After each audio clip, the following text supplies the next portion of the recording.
Hello सांग मैंने तो आज मिनी ब्लॉग रे आपण मानक देखिए आम बगीचा केमती सफा कम चलती ये आम गाई मानक सब बंधा हो जाए बाबा ये जो बगीचे जिते सब अना बना गछ अच्छी से सब सफा कर लगी मम्मी से आंब गचर जो एक्सट्रा डालरा सब तौक होता काटिकी सैज करके रखुंट मम्मी डाल गुड़ा को नहीं बड़ गाई आ बाछुरी मान पाखे पकईदेवाई कहले तो मुझे सब पत्र गुराक सब गोटेकी नहीं जाऊँगी गाई आ बाछुरी मान पाखे पकईवाई ना गोटे बहुत बड़ फनी इनसीडेंट हम आपण मैंने वेट करूँ देखूँ मत आम बड़ गाई माने मो हाथ में डाल थिला बोले बहुत जोर से गोड़ेला मत बेकर खाली पघा बंधा होता बोले से मो पाखक आसी पारानी तापर मो सान बाछुरी और बड़ बाछुरी को पाखे किना डाल पकईली तापर ये आसी जाइए बाबा ये सबू सफा करुँच जो आमर गछ सब पनीपरिया सब लगा हे से बाबा ये सफा करुँच मम्मी भी हेल्प करुँच ये मम्मी जो गचर किना एक्सट्रा सब डाल थाए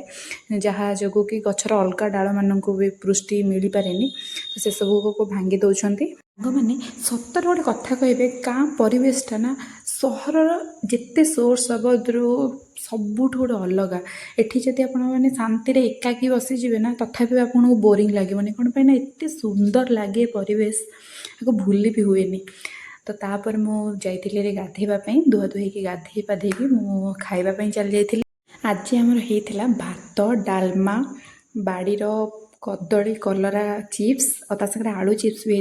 होता आगे मुझे सैड्रे दही भी आनी आपण मैंने कमेंट करी कहतु तो आपण मानक दही लुण पकईकी खावा पसंद ना चीनी पकईकी मत तो लुण पकईकी आते जीरा लंका गुंडा और लंका गुंडा पकई देकी मस्त लगे मत खावाई आपण मैंने निश्चित भाव आपण मानकर पसंद जनइबे तापर यहाँ हूँ आज जो खाइबाटा थिला ना मोर सबुठ फेवराइट आ मोर कंफर्टिंग फूड हूँ यहाँ तो आज खाइबाटा भी बहुत मस्त होता आ संग जो दही साइड्रे होता से तो बहुत ही बढ़िया थिला बहुत ही बढ़िया थिला आपण मानक मो वीडियो रे आज गोटे जिन रिक्वेस्ट करेंगे आपण मैंने तो मो वीडियो देखुं किंतु लाइक तो करूना सब्सक्राइब करूना प्लीज गाइज मत सपोर्ट करूँ मु यूट्यूब रे नुआ आसी मोर कौन सब डिफेक्ट अच्छी वीडियो रे आपण मैंने निश्चित भाव में कमेंट रे भी जनातु तो जहाँफल मत टे वीडियो करने भी आहरी सुविधा हम तो आज एतिकी रही जय जगन्नाथ समस्ते भलरे थांतु।